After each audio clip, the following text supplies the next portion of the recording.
berantem gara-gara wa bihamdihi.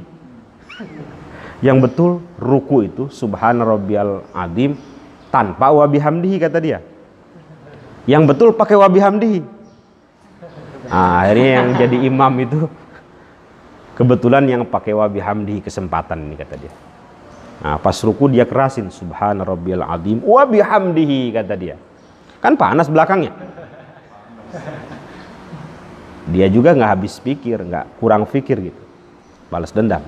Pas sujud dia kerasin juga tuh subhana rabbiyal a'la tanpa wa bihamdihi kata dia. Akhirnya nggak sholat gara-gara wa bihamdihi.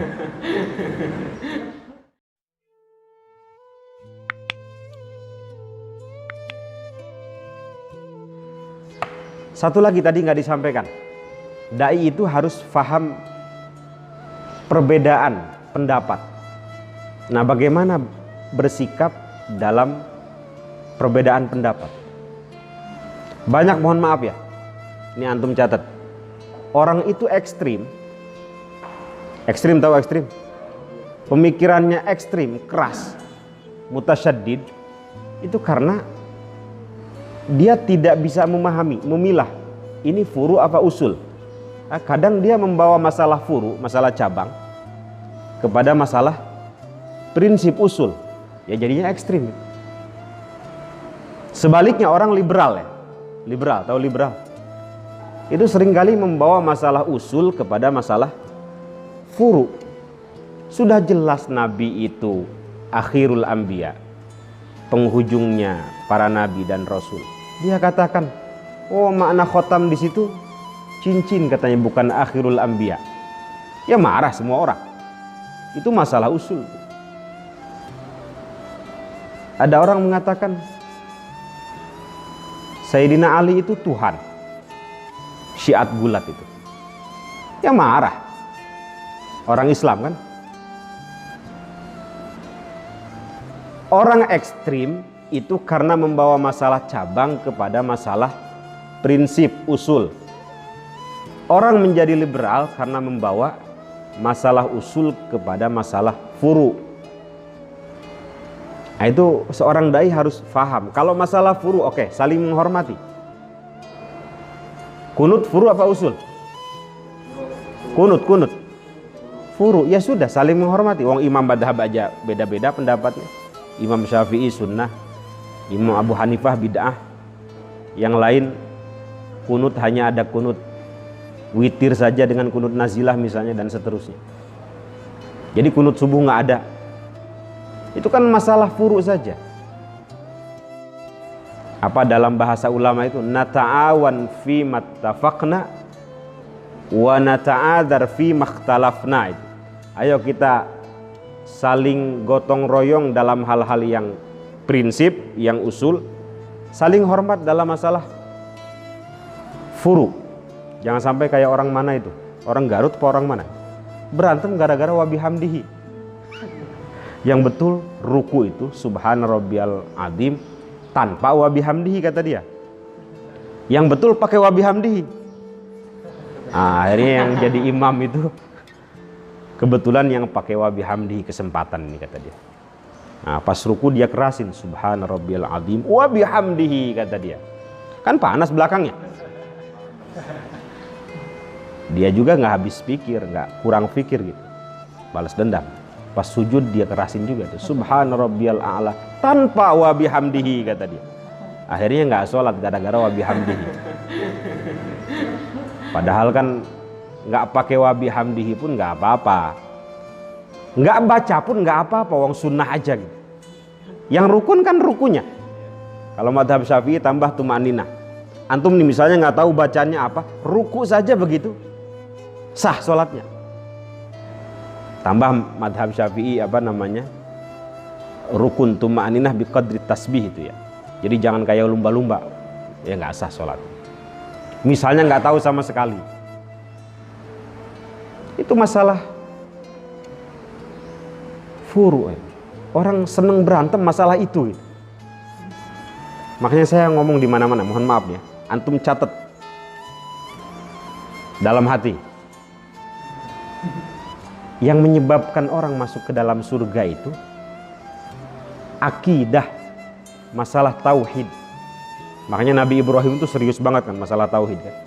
Diabadikan dalam Quran, wa ja'alaha kalimatan baqiyatan fi aqibihi itu la'allahum yarji'un.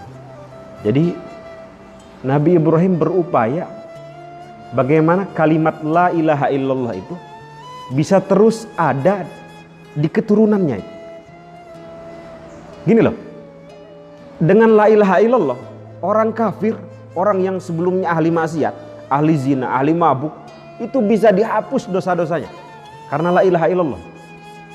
Makanya Nabi kan dakwah di Mekah berapa tahun? 13 tahun masalah akidah kan. Bagaimana orang itu mengenal Allah dengan sebaik-baiknya. Jadi kalau anak kita nih sudah mengucapkan Allahu Akbar, sudah bisa la ilaha illallah, itu sudah luar biasa, harus dikawal terus itu.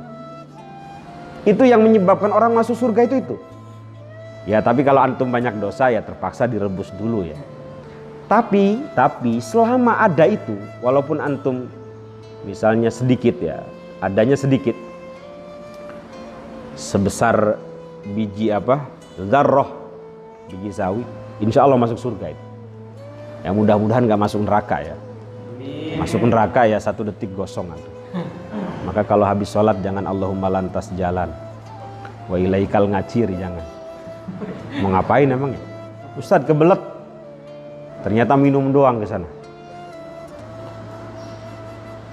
Itu harus disadari itu. Itu kalimat berharga. Kalau ditimbang dengan seluruh alam semesta ini, kalimat la ilaha illallah masih lebih tinggi, lebih berat. Maka Nabi kan pernah marah. Ini saya sampaikan agar antum tuh sesama muslim saling menghormati. Nabi itu pernah marah kepada siapa?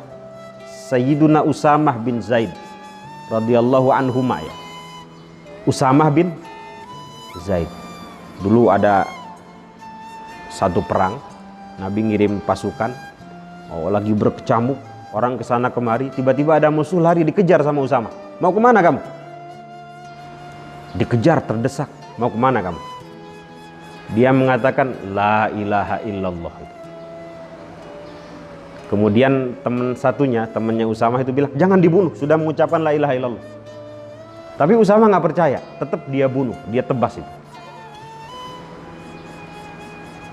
Dilaporkan kepada Rasulullah Shallallahu Alaihi Wasallam. Berita ini sampai kepada beliau ketika pulang ke Madinah. Apa sikap Rasulullah yang tadinya ramah menjadi marah? Mukanya merah, marah maksudnya. Ya Usamah, aqataltahu ba'dama qala la ilaha illallah. Apa kamu tetap membunuhnya setelah dia mengatakan la ilaha illallah? Ya Rasul, innama kana muta'awwidzan. Usamah masih bela. Ya Rasul, dia itu mengucapkan la ilaha illallah untuk melindungi diri sendiri, muta'awwidz. A'udzubillah. Nabi jawabannya apa? Fa kaifa tasna'u bila ilaha illallah. Terus bagaimana kamu bertanggung jawab dengan la ilaha illallah itu? Ya Rasul, dia terpaksa masuk Islam itu. Nabi menjawab, fa kaifa bila ilaha illallah itu. Ini saking mulianya la ilaha illallah. Ya Rasul, dia itu dusta mengucapkan la ilaha illallah. Nabi jawabannya apa? Kalau memang dusta, belah aja dadanya. Coba lihat di hatinya. Apakah dusta atau jujur? Nah, dia menyesal kemudian mengatakan istaghfirli ya Rasulullah. Mohonkan ampun untuk saya. Kemudian dia merasa saat itu Usamah itu keluar Islam lagi saking menyesalnya. Kemudian masuk Islam lagi. Jadi pengen diampuni dosa-dosanya karena menyesal membunuh orang yang sudah mengucapkan kalimat tauhid itu. Mungkin ya, mohon maaf, orang itu, orang yang mengucapkan la ilaha illallah mungkin terpaksa. Tapi Nabi bukan itu yang dilihat.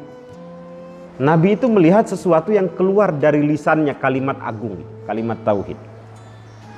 Maka Usamah berjanji saat itu, saya tidak akan mengikuti peperangan yang di dalamnya ada orang Islam. Dan terbukti pada masa siapa?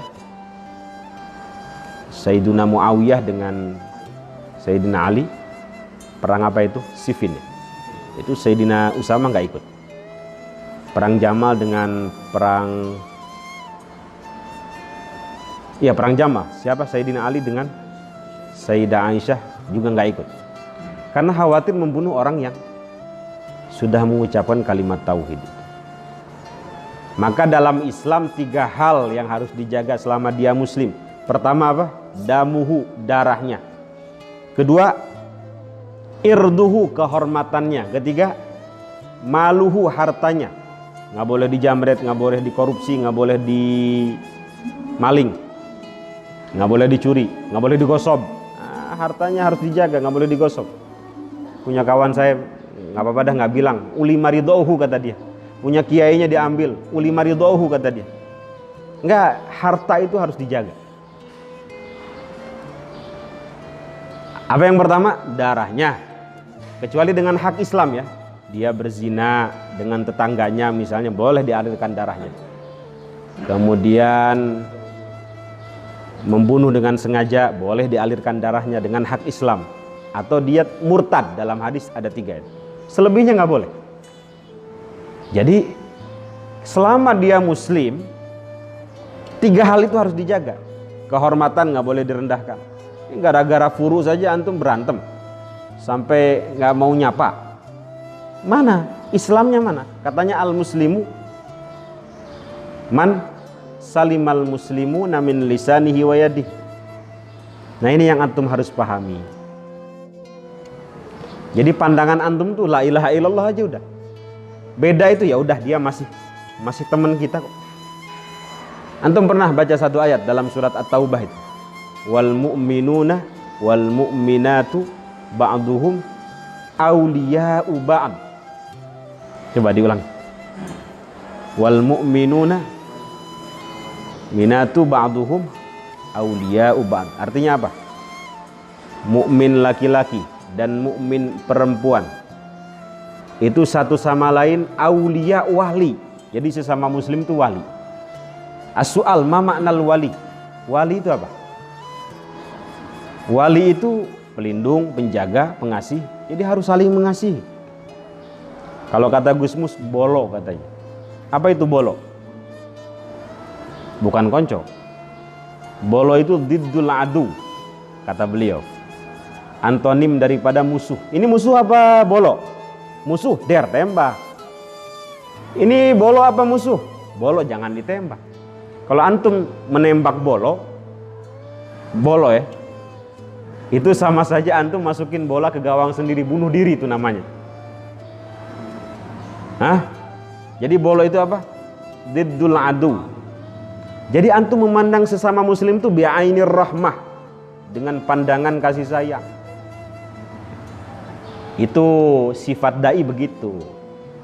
Jangan bi'ainil hikad, dengan pandangan benci gitu. Beda paham, jangan diikuti pengajiannya. Itu kan pandangan benci. Kan ada hadis man ada liwaliyan faqad adzantuhu bil harb. Siapa yang menyakiti waliku, maka aku umumkan baginya perang gitu. Makanya saya nggak berani ya melecehkan siapapun. Boleh jadi dia wali itu. Kalau dia wali berarti ngajak perang dengan Allah itu. Bahaya itu. Antum meremehkan sesama muslim ya. Meremehkan karena beda paham misalnya. Jangan-jangan dia wali Allah itu. Kalau wali Allah man ada liwaliyan faqad adzantuhu bil harb itu. Ngajak perang dengan Allah antum itu. Bahaya kan? Maka masalah furu itu biasa aja udah. Antum jangan sampai benci. Bencinya itu sebentar aja udah. Kalau bisa jangan gitu. Jangan-jangan antum yang nyolatin nanti, atau dia yang nyolatin kita kan? Antum mati, ternyata yang membenci antum itu nyolatin ternyata. Atau sebaliknya. Jadi jangan terlalu ini. Al muslimu lil muslimi kal bunyan yashuddu ba'duhu ba'dha. Ini yang sering saya sampaikan di mana-mana. Selama dia bertauhid, selama dia akidahnya asyhadu alla ilaha illallah, wa asyhadu anna Muhammadar Rasulullah, mau organisasinya Muhammadiyah, NU, Persis, ada Persis, Matla'ul Anwar, apalagi kita hormati, itu saudara kita, saudara seakidah. Itu yang menyebabkan dia masuk surga itu, asal dipertahankan, dikawal terus akidahnya, saudara kita itu. Nah itu sifat dai harus begitu. Jangan kullu hizbin bima ladaihim farihun, hanya karena organisasi antum anu misalnya, kemudian antum memandang yang lain itu bi'ainil hikdi, bi'ainil hasad. Bahaya itu bukan sifat dai yang benar.